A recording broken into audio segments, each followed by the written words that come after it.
Alright, I'm going to try to stay out of politics as much as I can on this channel because I don't particularly care for it.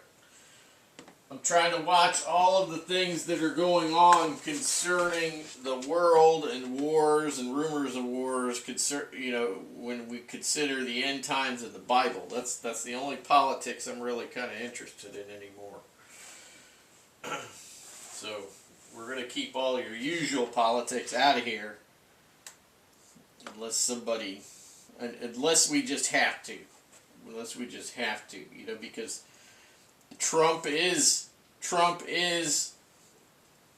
in the sights, is possibly going to be the Antichrist. Okay, it's possible that he could be the son of perdition coming up in the future Antichrist because he fits a lot of the parameters, the timelines, things that are going on with him, and so on. We're not going to talk about that right now, though. So that's about the extent that we're going to go into for politics, concerning Trump and whatnot. From now on, as anything that's biblical related, we'll talk about politics concerning that. Right. But right now, I made a pot of coffee, so I'm going to have me a slug.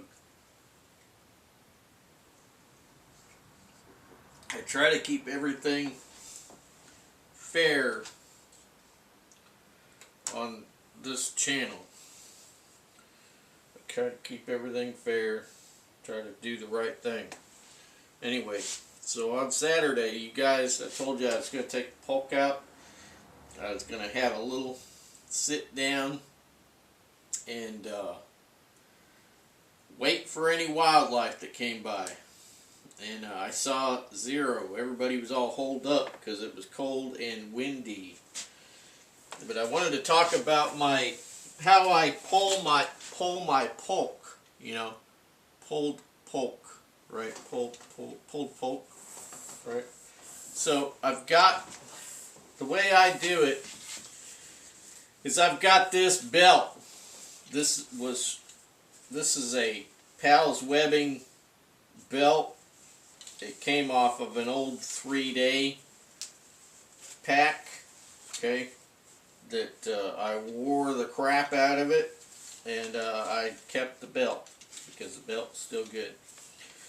So on here I have these Camp brand, okay, Nano carabiners. Okay, I got a couple of green ones, okay, because they're just kind of, subdued, right?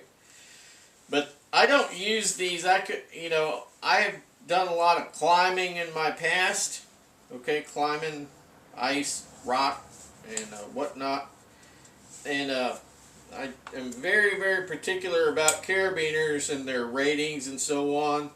These are not made in Italy. Camp is an Italian brand, but these are not made in Italy.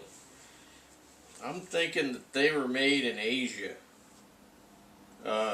And so therefore, they're disqualified immediately for life support, right? For serious life support, like climbing stuff. So if I'm hanging a hammock, that's alright. A couple feet off the ground, we can handle that if something happened, right? But pulling the Pulk, alright. So it's just a little wire gate carabiner, very light. Nano is the type it is. So I'm using these. So when I bought them, I thought that they were Italian made. That's what I thought, because I've had camp stuff years past that was made in Italy, right? But these are not Italian. And so what I have here, I got the poor boys version, okay? I've got the poor boys version. So I've got this rope. This rope you can buy at any big box hardware store, Home Dump or whatnot, okay? and it's good for a couple of 100 pounds plus for a single strand. So I got 2 strands here, so that's, you know, good for a good amount of weight. And anyway, it's going through these gray PVC pipes. Now the gray PVC is supposed to be for electrical, but it doesn't matter. I just want it subdued, right? And then, so these pipes are 7 foot long. So what I did is I divided the pipes in half. That's 3.5 feet, right? 3.5 feet, it's 42 inches. So I divided the pipes in half, and then I put my leather. So this leather thong that you can buy at Walmart for laces, okay? You get two of these leather thong laces per package. You can buy them at the big box Wally World, right? Get 2 of these, use one. Use one as a backup. So what I do is I lash it, I mark the center 42 inches with a Sharpie, and then I lash it together. Alright, so it's lashed together nicely. Hopefully you can see this. Can't. Try to get you to see it. A little light here.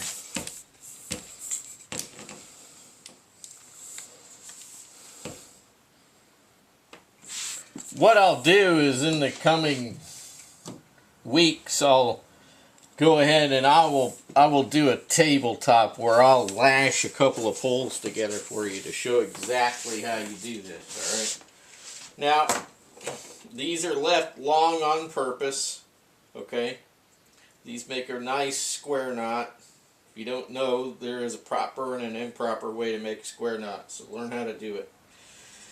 But when you make a proper square knot with this leather, it will pull up nice and tight, okay? Now remember, when you do your lashing, don't make it too loose. You just make it, you know, don't over tighten it, but make it nice and tight.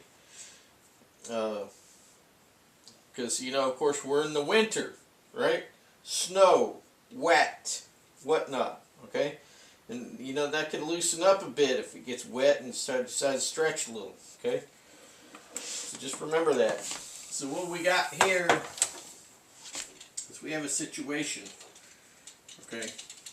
Now, I just got this on here, and what we're going to do is we're going to separate this into an X, right? Now, on the other end down there, I've got 2 locking steel carabiners, small ones, alright? So, as you can see there, one on each one, they're locking. Those go to my Pulk, my JetSled, right? And what these are is these are locking steel carabiners. They're good for about 800 pounds a piece. So they're overkill. These are generally used for tree stand use. Alright? So go to some places where you can get a few of these little carabiners for your tree stand. And you can use those.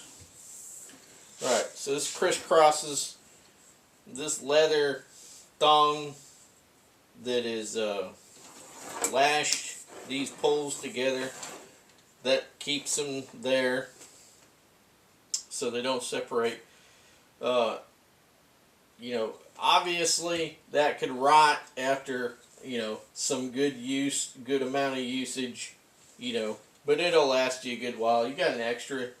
These laces are a dime a dozen.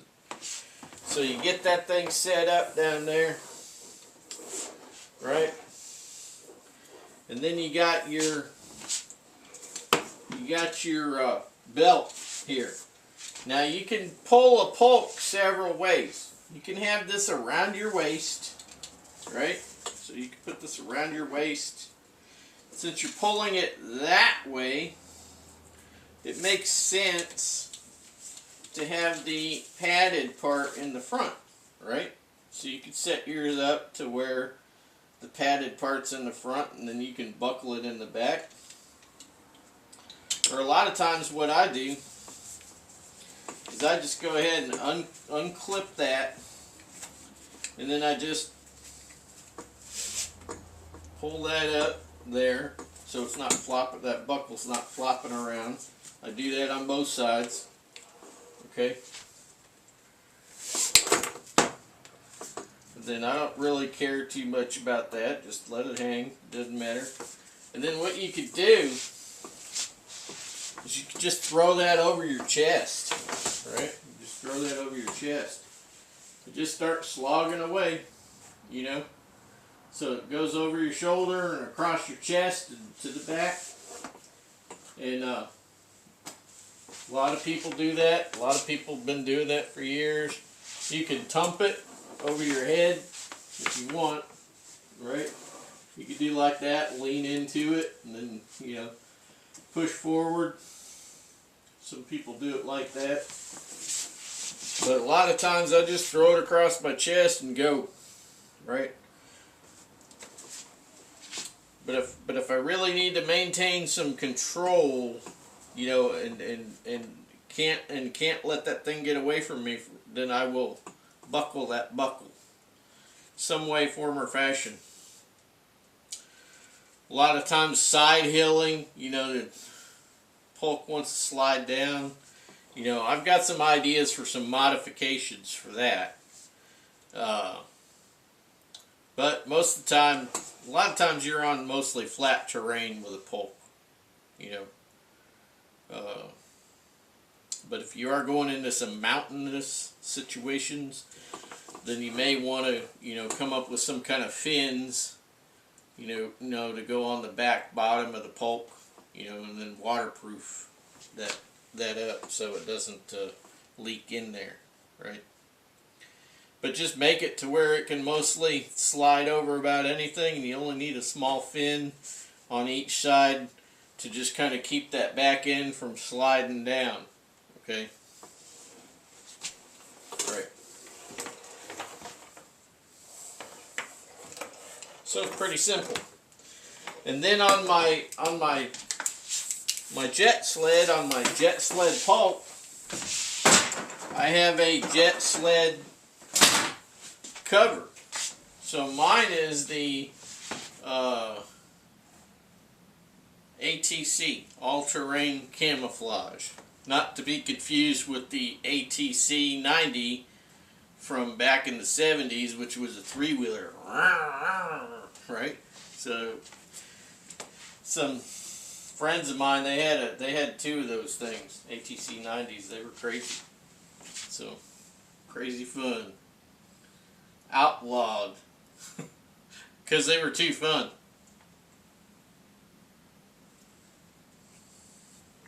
Yeah. So yeah, all-terrain camouflage cover. So you'll see that, and it's elasticated, goes over the top. You know, you could actually fit quite a bit of crap under there if you want. But in my case, you know, I've got a sewing machine, so I've, you know, do loops on it, and then have paracord bits to tie in to the eye bolts that are on my Pulk. So that way there's a super heavy wind, you know, it's not going anywhere. It's on there. You know, maybe some wind might get up underneath there and kind of puff it up a little bit or something, but it's not coming off, you know. Yeah, so that's the benefits of having one of your own sewing machines, you know, but get a good one. Get a heavy duty one. Either an industrial or get one that's like 50, 60, 70 years old like what I got. Hopefully one day I'll be able to get an industrial, you know, and then I'll be able to really do some serious sewing. But, you know, I'm okay doing the little things that I do. For the most part. Sometimes I start crying. It doesn't want to sew this. It's too heavy. Yeah. We all got our moments when we break down about sewing projects. That's for sure. Gosh darn sewing machine. Yeah. Ow. That hurt. Alright, well, that's the end of this video. You know, tomorrow we'll get the Pulk outside and have a little discussion. Talk about the Pulk a little bit. A couple videos on the old Pulk. And then we might have another video here. This fella has something very similar to what I got here. So we may have to come back and talk about that. That's going to be religious in nature. So if you don't like that, you might tune in anyway. Maybe you won't. Don't know. Catch you later.